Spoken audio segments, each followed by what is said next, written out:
I believe in video games. Video games are my life. At first I started off with just the one game. Now I need unreleased games. Can you fix me up a copy of Skate 2, Red Alert 3 Uprising, and the Godfather II? This I cannot do. Please, I'll do anything. We've known each other for many years, and this is the first time you come to me and ask me for a favor. All I ask you for is your friendship. Be my friend, Godfather. Someday, and this day may never come, I will call on you for a favor. But today, on the day of my daughter's wedding, I will grant you this favor. Thank you, Godfather. Grazie, grazie.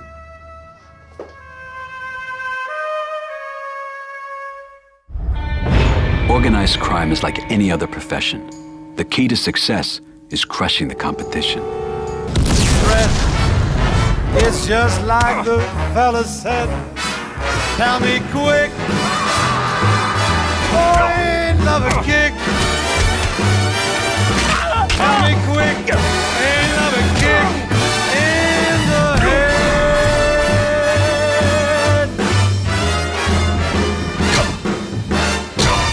I gotta tell you, Fredo, sometimes I love this job.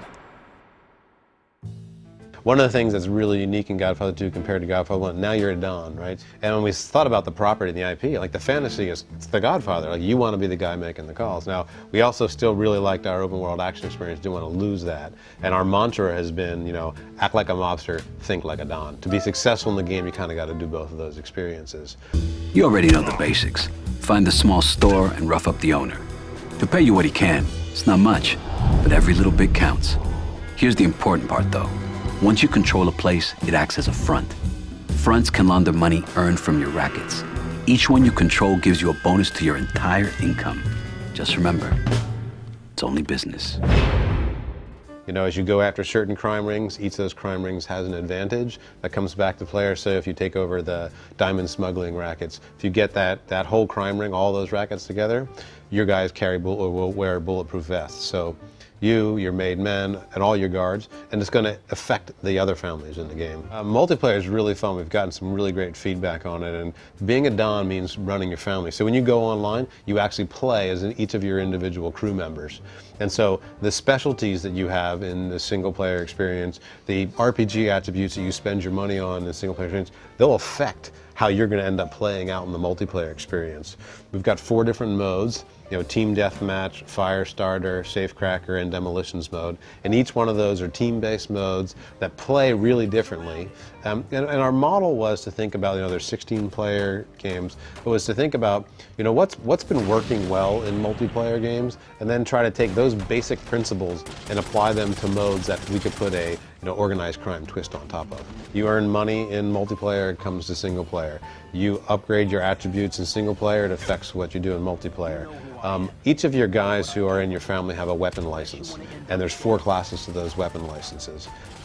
You can hire a guy with a higher level weapon license, but you only find those later in the game. To increase a guy who's currently in your family, to upgrade his weapon license, you play as him online and you earn honors by basically scoring points in different ways, you know, based on your abilities in the game, your specialties. As you take those honors, you bring them back to single player, and a certain amount of those will give you a weapon license to be, you know, the next level up and the next level up. So all the advantages you take in multiplayer come back and affect your single player advantages, and all the advantages you apply to your family in single player affect your multiplayer experience.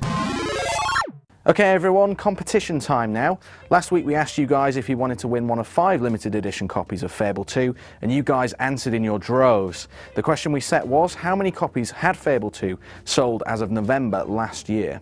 The answer was 1.5 million copies worldwide, not an insignificant number, and the following people will be rewarded for getting it right with a copy of the game, plus the new Knothole Island expansion as well.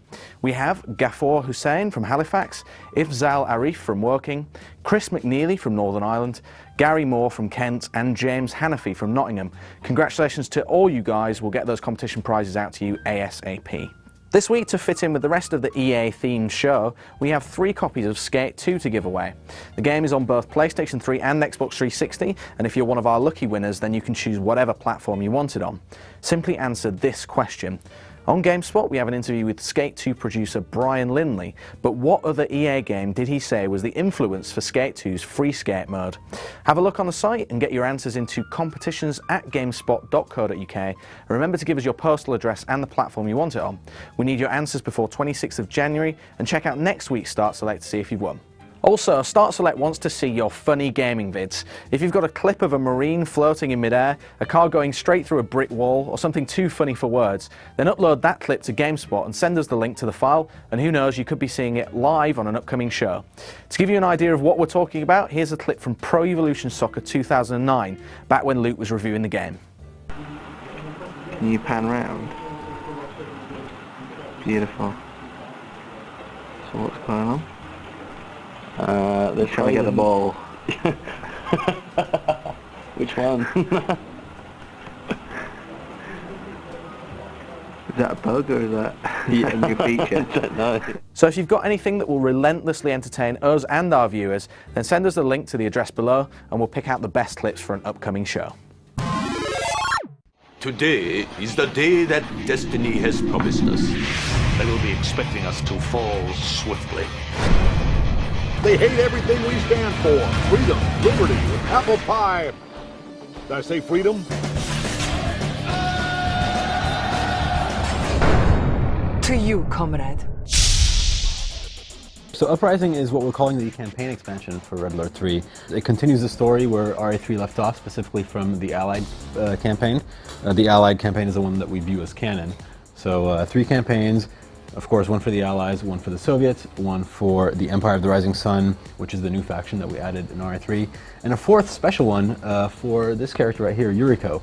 We kind of tell the story about how she got her powers and flash forward a couple of years. So 4 campaigns in all, about 11 new units, and a Commander's Challenge mode that we're very excited about. The story also involves itself with this company called Future Tech. Future Tech's kind of like this multinational organization.